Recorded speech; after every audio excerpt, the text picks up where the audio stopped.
ٹکرا رہی ہے. مثال کے طور پر گھوڑے کے بارے میں صحیح حدیث میں موجود ہے کہ آپ صلی اللہ علیہ وسلم نے گھوڑے کے گوشت کو حلال قرار دیا ہے, لیکن امام حنیفہ کہتے ہیں مکروہ تحریمی ہے, نہیں کھاؤ. وجہ اس کی یہ کہ قرآن میں اللہ تعالیٰ نے کھانے والے جانوروں کا جہاں تذکرہ کیا الگ تذکرہ کیا, اور گھوڑے کا ذکر جو کیا ہے گھوڑے گدھے اور خچر کا سواری کے طور پہ ذکر کیا ہے. وَتَحْمِلُوا أَثْقَالَكُمْ إِلَىٰ بَلَدٍ لَمْ تَكُونُوا وَالْخَيْلَ وَالْبِغَالَ وَالْحَمِيرَ لِتَرْكَبُوهَا وَزِينَةً. اس سے سورہ نحل کی جو آیت ہے نا, اس آیت میں اللہ تعالیٰ نے کیا تذکرہ کیا؟ چوپایوں کا تذکرہ کیا کہ تم ان کو کھاتے, وَمِنْهَا تَأْكُلُونَ. اور پھر اللہ نے جو کھانے والے جانوروں کا تذکرہ کر کے اللہ نے ان چوپایوں کا تذکرہ کیا جو سوار ہونے کے قابل ہیں. تو اس میں فرمایا والخیل والبغال والحمیر, گھوڑے خچر اور گدھے, لترکبوہا, یہ اس لیے پیدا کیے تاکہ تم ان پر سوار ہو جاؤ. تو امام حنیفہ چونکہ قرآن کو بہت ترجیح دیتے ہیں, وہ کہتے ہیں حدیث صحیح ہے لیکن متواتر نہیں ہے. اس میں حدیث میں اس بات کا کسی نہ کسی درجے میں احتمال ہوتا ہے کہ راوی سے بیان کرنے میں غلطی ہوئی ہو, تو وہ احتمال کو قابل اعتبار نہیں سمجھا جاتا, لیکن اس وقت سمجھا جاتا ہے جب وہ اپنے سے بڑی دلیل کے خلاف ہو جائے. دیکھو ایک آدمی ہمیشہ سچ بولتا ہے, اس نے آپ کے آ کے بتایا کہ فلاں جگہ ایسا واقعہ ہوا ہے, تو آپ کہو گے بھائی یہ بندہ سچ بولتا ہے تو ہوا ہوگا واقعہ. لیکن 20 آدمی اس کے خلاف بتائیں تو پھر جب ٹکرا رہا ہوگا تو پھر آپ کس کو ترجیح دیتے ہو؟ تواتر کو, جو متواتر چیز ہے. تو امام حنیفہ کا یعنی یہ اصول بھی قوم کو بتانے کے ہیں کہ فقہا میں اختلاف کن بیسس پہ ہوتا ہے, اس بیس کو آپ مانے نہ مانے وہ آپ کی مرضی ہے. امام شافعی اس بیس کو نہیں مانتے, وہ کہتے ہیں نہیں جب صحیح حدیث میں ہے کہ کھایا ہے تو بس کھایا ہے, جائز ہے وہ کھانا. بہت سارے جیسے امام شافعی کہتے ہیں کہ جب کنوارا لڑکا یا کنواری لڑکی زنا کرے گا تو 100 کوڑے بھی پڑیں گے اس کو, اور 1 سال کے لیے جلا وطن بھی کیا جائے گا, کیونکہ حدیث میں بخاری مسلم کی حدیث ہے کہ البکر بالبکری جلد 100 وتغریب عام. جب کنوارے لڑکے لڑکی کوئی زنا کر لینا تو آپ صلی اللہ علیہ وسلم کی صحیح حدیث ہے کہ اس کو کوڑے بھی لگاؤ اور 1 سال کے لیے جلا وطن بھی. اسی بیس پہ امام مالک, امام شافعی, امام احمد تینوں کی رائے یہی ہے کہ زنا کی سزا جلا وطنی بھی ہے اور 100 کوڑے بھی ہے. لیکن امام حنیفہ کا وہی اصول اس جگہ کہ بھائی قرآن کے مقابلے میں اگر کوئی حدیث ہوگی, مقابلے کا مطلب یہ نہیں ہوتا 100% مقابل, اس کے ظاہر کے خلاف. کوئی کہہ سکتا ہے نا کہ 100% خلاف تو نہیں ہے نا. جیسے یہی ہے کہ قرآن میں اللہ نے کھانے والے جانوروں کا جہاں تذکرہ کیا تو سواری والے جانوروں کا اس کے بعد تذکرہ کیا, تو یہ تو نہیں کہا کہ یہ سوار والے جانور ہے کھانے کے قابل بھی ہیں, یہ ایسا تو نہیں کہا نا. لیکن اس کے ظاہر سے پتہ یہ چل رہا ہے کہ جانوروں کی 2 قسمیں بیان کی جا رہی ہیں کہ کچھ جانور اللہ نے ایسے پیدا کیے کہ تم اس کو کھاتے ہو, اور کچھ ایسے پیدا کیے کہ ان کو سواری کے لیے لترکبوہا, تاکہ تم ان پہ سوار ہو, سواری کر کے جایا کرو ان کے اوپر. تو ظاہر سے تو یہی پتہ چل رہا ہے نا یہ سواری والے ہیں, یہ کھانے والے نہیں ہیں. اور ذکر بھی کیا گدھے اور خچر کے ساتھ, جن کے بارے میں اتفاق ہے کہ وہ نہیں کھائے جائیں گے.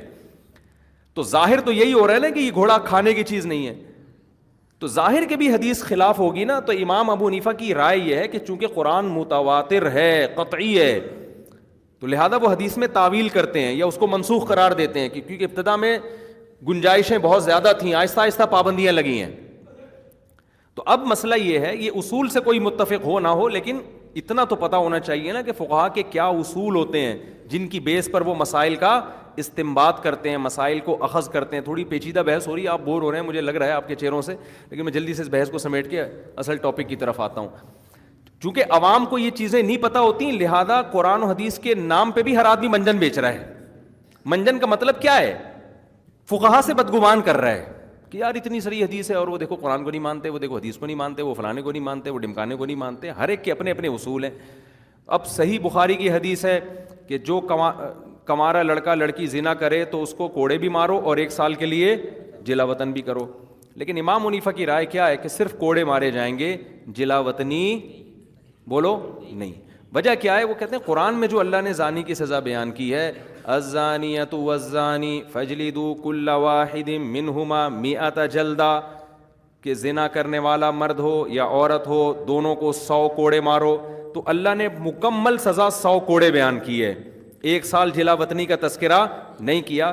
تو ہم قرآن میں ایڈیشن حدیث کے ذریعے نہیں کر سکتے. یہ ان کی رائے ہے. کیوں؟ وہ کہتے ہیں یہ متواتر ہے, حدیث میں امکان ہے صحابی نے سے سننے میں خطا ہوئی ہو, یا تابعی سے صحابی سے نقل کرنے میں خطا ہوئی ہو, یا تبع تابعین سے کوئی خطا ہوئی ہو, خطا نہ بھی ہوئی ہو, نبی کے الفاظ کچھ اور ہوں اور انہوں نے اس کو اپنے مفہوم میں بیان کر دیا ہو. اس کی بھی مثال ملتی ہے ہمیں حدیث میں.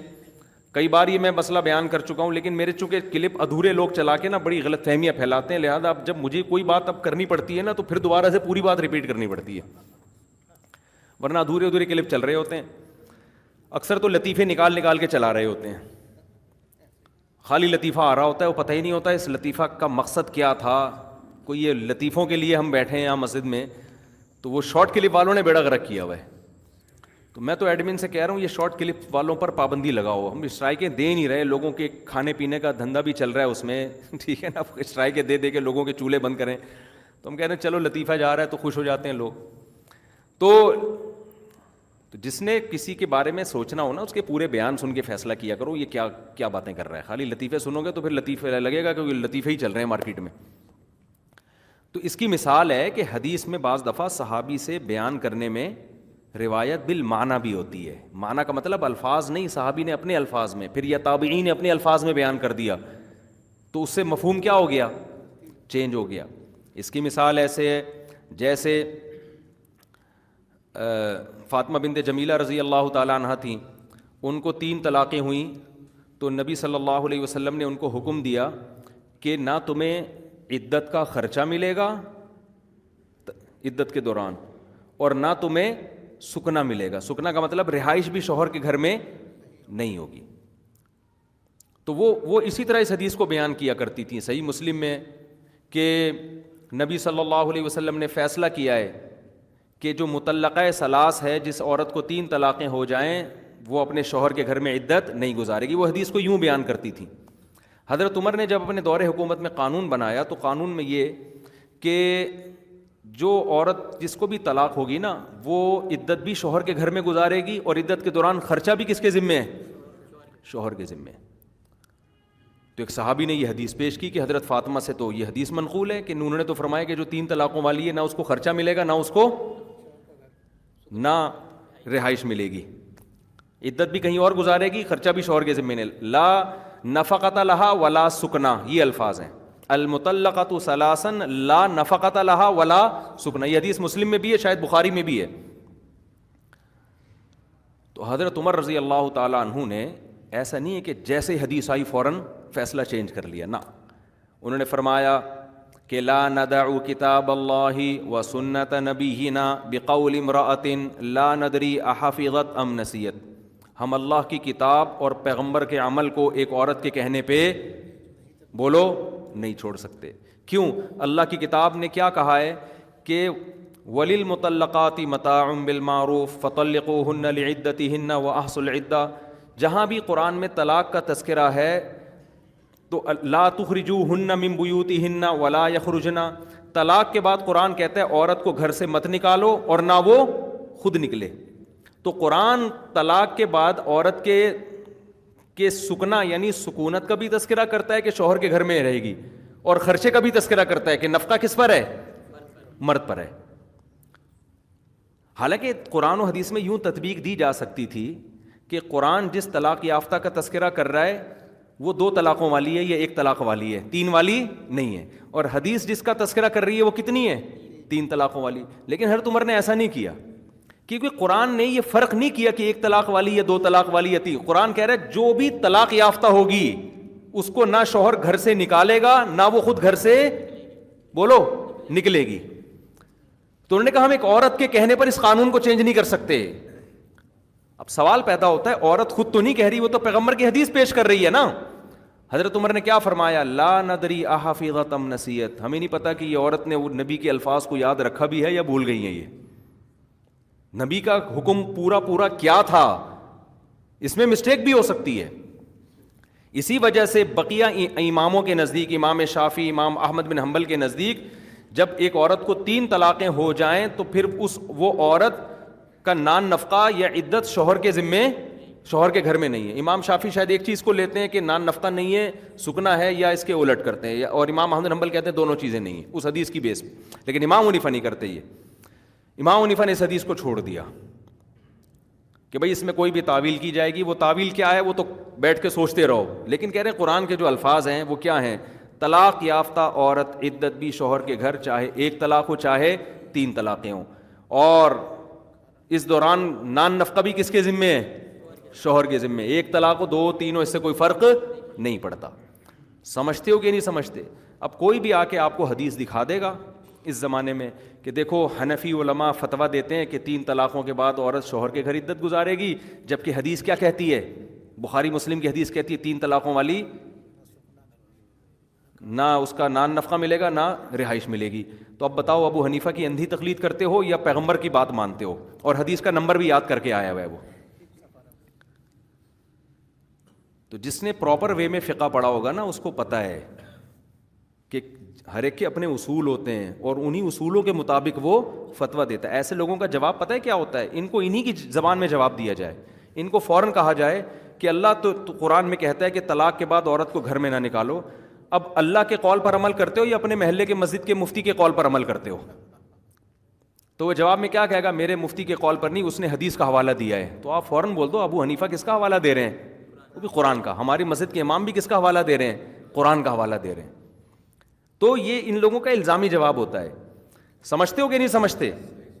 تو ہمارا مقصد یہ نہیں کہ اپنا فقہ ہم لازمی تھوپ دیں دوسرے کے اوپر. ہمارا مطلب یہ کہ فقہا کے درمیان جو اختلاف ہوتے ہیں وہ کن بیسس پر ہوتے ہیں.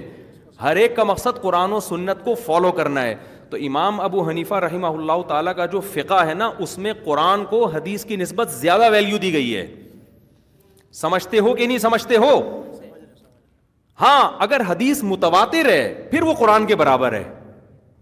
متواتر کا مطلب اتنی سندوں کے ساتھ, اتنے سلسلوں کے ساتھ منقول ہے کہ اس میں اب غلطی کا امکان ختم ہو گیا ہے. پھر وہ کہتے ہیں یہ کس کے لیول کی ہے؟ پھر قرآن کے لیول کی ہے. پھر اس میں قرآن پہ اضافہ جائز ہے. اس کی بھی بہت ساری مثالیں ملتی ہیں. تو آج کل کے جو اسکالرز یوٹیوب پر آ رہے ہیں, پڑھا وڑا کسی نے کچھ نہیں ہوتا, بیٹھ کے چند حدیثیں رٹ کے ریفرنسز یاد کر کے یوٹیوب پہ دکھا کے قرآن و سنت کے نام پہ منجن بیچنے کا کام ہو رہا ہے. اس کے علاوہ کچھ بھی نہیں ہو رہا. ہر چیز کو پراپر وے میں پڑھا جائے گا, اس کے بعد انسان فتویٰ دینے کا اہل بنتا ہے. سمجھتے نہیں ہو بات کو. میرا خیال ہے جب نکلتے نہیں ہو رات کو تو سمجھو گے کیسے بات کو. تو ایک اور بات اسی سے میں سمجھا دوں. اب بات علمی چلی گئی ہیں تو ساری یہی خشک موضوعی چل رہے ہیں, تو تھوڑا سا سر پہ تیل ویل لگا کے آ جانا اگلے ہفتے. اب ایک اور, یہ 2 نمازیں اکٹھی پڑھنے کے مسئلہ بھی ایسا ہی ہے. بہت زیادہ حنفیوں پہ نا کیچڑ اچھالا جاتا ہے کہ جب صحیح حدیث موجود ہے کہ نبی صلی اللہ علیہ وسلم نے سفر میں 2 نمازیں اکٹھی پڑھی ہیں, ظہر اثر کو ملائے مغرب عشاء کو, تو حنفیوں کو یہ کرتے ہوئے موت کیوں آتی ہے؟ سمجھتے ہو یہ کیوں 2 نمازیں اکٹھی نہیں پڑھتے؟ آپ ناروے سے آئے ہیں نا, میں نے ناروے میں بھی مسئلہ بیان کیا لیکن وہ ڈیٹیل میں نہیں بیان نہیں کیا. اس کا کلپ چلا دیا لوگوں نے. اس کا کیا چلا دیا؟ کلپ چلا دیا لوگوں نے. تو فوراً کوئی اس کا جواب ریکارڈ کروا دے گا. تو میں اس کو تھوڑا سا کوشش کروں گا 5-10 منٹ میں خلاصہ بیان کروں, لیکن کوشش کروں گا پوری بات آ جائے. یہاں بھی وہی کام ہوا ہے کہ امام ابو حنیفہ نے قرآن کو کیا دی ہے؟ ترجیح دی ہے. دیکھو قرآن کے بارے میں اصول یہ ہے کہ 2 نمازیں جمع کرنے کے بارے میں اصول یہ ہے کہ حدیثوں میں جن میں 2 نمازیں جمع کرنے کا تذکرہ آیا ہے تو جمع کرنے کی 2 صورتیں ہوتی ہیں. ایک صورت تو یہ ہے کہ صورتاً جمع کیا جائے. صورتاً جمع کا مطلب یہ ہوتا ہے کہ آپ ظہر کو آپ نے ڈیلے کیا, اتنا ڈیلے کیا کہ قریب تھا کہ ظہر قضا ہو جائے, اس وقت آپ نے ظہر پڑھ لی اور قضا ہوتے ہی آپ نے کیا پڑھ لی؟ عصر پڑھ لی. تو دیکھنے میں کیا لگے گا 2 نمازیں اکٹھی, یہ بھی جمع ہے. امام ابو حنیفہ اس جمع کرنے کے قائل ہیں. سمجھتے ہو کیوں؟ اس طرح سے جب ہم حدیث میں تعویل کریں گے تو قرآن اور حدیث کیا ہو جائیں گے؟ آپس میں جمع ہو جائیں گے. اور اس پر بہت ساری احادیث شاہد بھی ہیں کہ نبی نے ایسے کیا ہے. صحابہ سے یہ ثابت ہے کہ صحابہ کرام نے اس طرح سے جمع کیا ہے. تو اب ایک بات سمجھیں کہ قرآن کی وہ آیتیں یا قرآن و سنت کے وہ دلائل جن سے ہمیں پتہ چلتا ہے کہ ایک نماز کو دوسری نماز کے وقت میں داخل نہیں کیا جائے گا, بلکہ ہر نماز کا اللہ نے الگ سے وقت رکھا ہے, قرآن کی وہ آیتیں متواتر بھی ہیں اور ان کا مفہوم بھی بہت واضح ہے, ان میں تعویل کی گنجائش نہیں ہے. اس کو اصطلاح میں کہتے ہیں قطعی الدلالہ اور قطعی